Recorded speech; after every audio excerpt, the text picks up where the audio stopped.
Christian soldiers marching as to war, with the cross of Jesus going on before.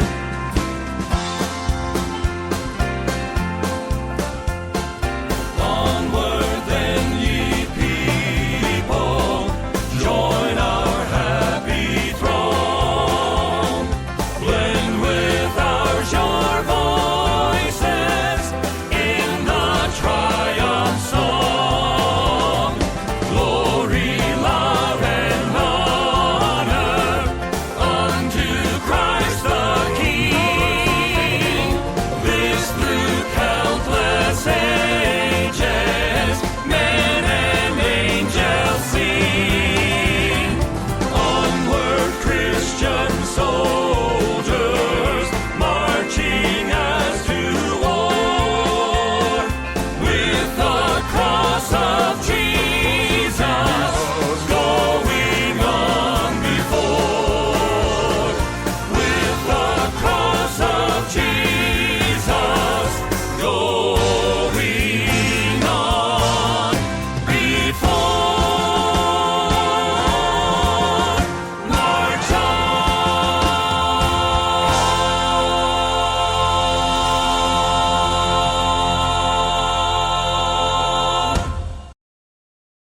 Well, now it doesn't get any better than that. All right, well, welcome back to Right Opinions with our panel, Mary, Teresa, Mona, Rollin, and I'm Marcia.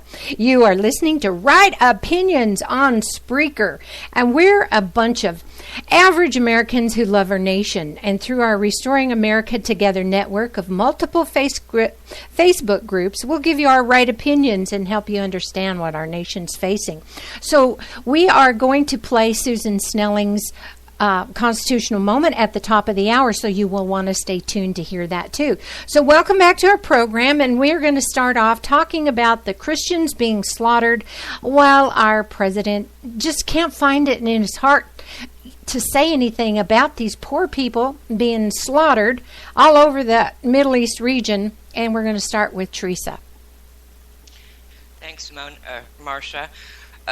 Isn't it something? I mean, every day you're reading about somewhere new that Christians are being persecuted, exiled, slain, beheaded. You know, the 147 killed at the university in Kenya, and all the while, nothing is said. But you hear Obama with repeated references to the sins of Christians. You know, remember when he was talking about remember during the Crusades how Christians did horrible things in the name of Christ? And the other day, his comment about less than loving expressions of Christians.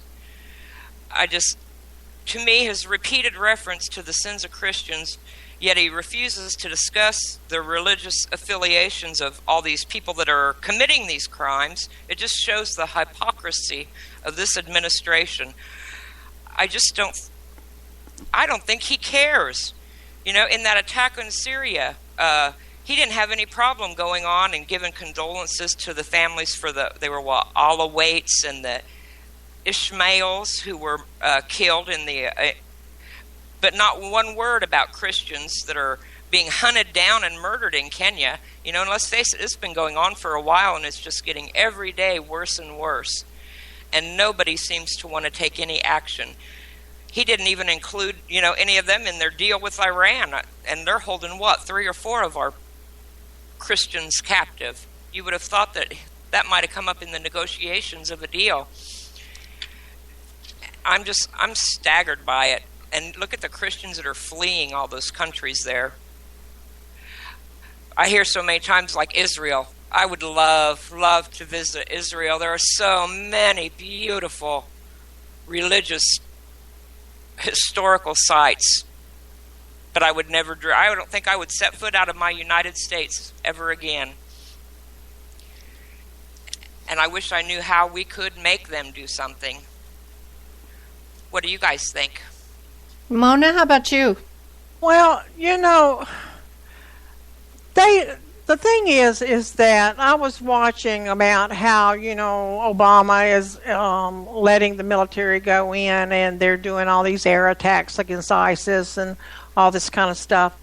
But if you talk to the leaders in the military, they're talking about how the military's hands are so tied by the Obama administration that they really are not doing anything effective. That what they might be allowed to do is to shoot a truck, but they can't go into any place where there might be some people around.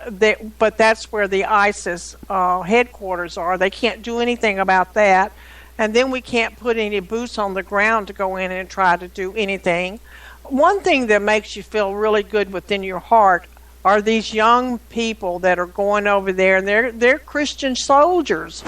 They're going over there now, and the numbers are starting to increase. And what they're doing is they're volunteering to go up and fight ISIS in the name of their belief, and that it both saddens and makes me feel appreciative of what they're doing. It saddens me that they have to step out on their own and do this because our government will not do it. They had that school that was just invaded in Kenya. Kenya is the home country of Obama's father, and yet he's not doing anything to go in and try to check out the slaughter in the place where his father and his family live. He doesn't care about any of that. Instead, what he does is in his speeches, he puts down Christians. He tried to make that remark about when we talk about the atrocities being created by Muslim terrorists, not allowing us to use the interchanging words Muslim terrorist, tried to make it look like, Christians during the war back in, 1,000 years, billion years ago, they committed atrocities. One reason why the Christians were fighting at that time was because of the Muslim influx into Europe, and they were overtaking countries and slaughtering their people and taking them into slavery. And so the Christians uprose and they started fighting them back. And at this prayer thing he did, where he took a swipe at Christianity, because Jesus Christ, if you really look at the teachings of Jesus Christ in the Bible, Jesus teaches us about love. He teaches us that we should love. And then Obama goes and he just makes light of that, where it's like, well, I don't see all this love being brought about by Christians by the way they're talking, at a prayer breakfast.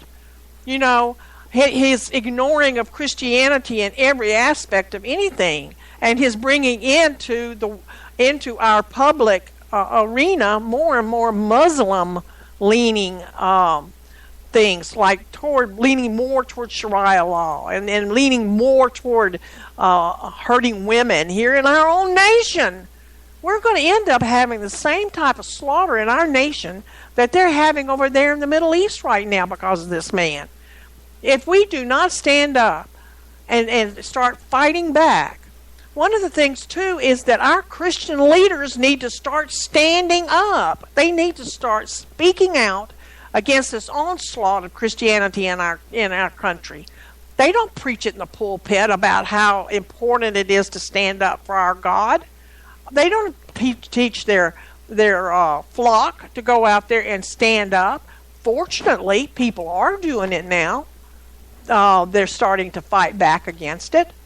I tell you one thing that I've decided, that Obama has made an inadvertent mistake in what he's doing, is he is trying to turn people against each other by division. He's trying to divide us by race. Well, what is happening? You're seeing more and more black conservative Republicans coming out of the shadows into the light and speaking out. That's a big deal. And what you're doing is because of all this stuff, like all these remarks he's made about Indiana and the law there, and making statements about that law that are absolutely not true. He's bringing Christians out, and they're starting to stand up more and say, wait a minute, in our country. he's doing us a favor by doing that. But England, their Prime Minister, Easter, came out and was talking about the love of Christ and about how Christians really show love because they take care of one another. And our president insults Christianity and does everything he can to put us down. And when we realize that there are people over there dying every day in the name of Christ and in the name of God for Judaism, and we are standing by and allowing this to happen without our president even calling them out. He's not only not fighting them, he's not even calling them out. He's not, he's not saying that it's wrong or anything. It's just we're wrong because we're using the word Islamic terrorist. And so he's not benefiting anything over there. He's allowing those poor people over there just to suffer and to die these horrible, horrible deaths. I was reading just a little while ago about that ISIS has recruited, I think, 200 or something kids now to be murderers, to behead people, children, and we're doing nothing. I don't know. All I can do is just pray that Christians around the world will wise up and realize that this is not a game being played, that we're being led down the path of destruction by a man in office who is not a Christian. I don't care what he says. He is not a Christian. His behavior does not indicate he is a Christian. If he was a Christian, he would show more love and understanding about the people who are dying over there instead of trying to promote his legacy and his trips and his whatevers. Anyway. Scary to know it's going to make its way here. I mean, did you read about the teacher in Houston, Texas? He in his class, he had a graph, and he told his class the truth about Islam, what they teach. Well, now he is suspended and in danger of losing his job because he spoke up. I know. And then there's one in New Jersey where they're doing something about making the kids study Islam and all the virtues of it, but yet they can't study Christianity. No, I know. And there's a website, and it's called ChristianHeadlines.com, and you can get on it, and you can kind of keep up with what's going on in the world and around the world about the war against Christians. This is one, for instance, that there was a grave that they just discovered that ISIS buried 1,700 soldiers killed by them. 1,700. And that they blew up a Syrian church on Easter Sunday. Thumb your nose, Christianity. That they're taking on this refuge camp. Then they're being very brutal and mistreating these people and torturing them. That they they continue to do this type of thing where they're going in. But the sad part of it is that, I was reading just yesterday that there's two 16-year-old boys, and I think they were from Catalonia. Two 16-year-old boys were going to leave their home and go join ISIS. That's shameful. It's just unreal. And parents have not stood up in the past, I don't know how long, and really talked about their faith to their children.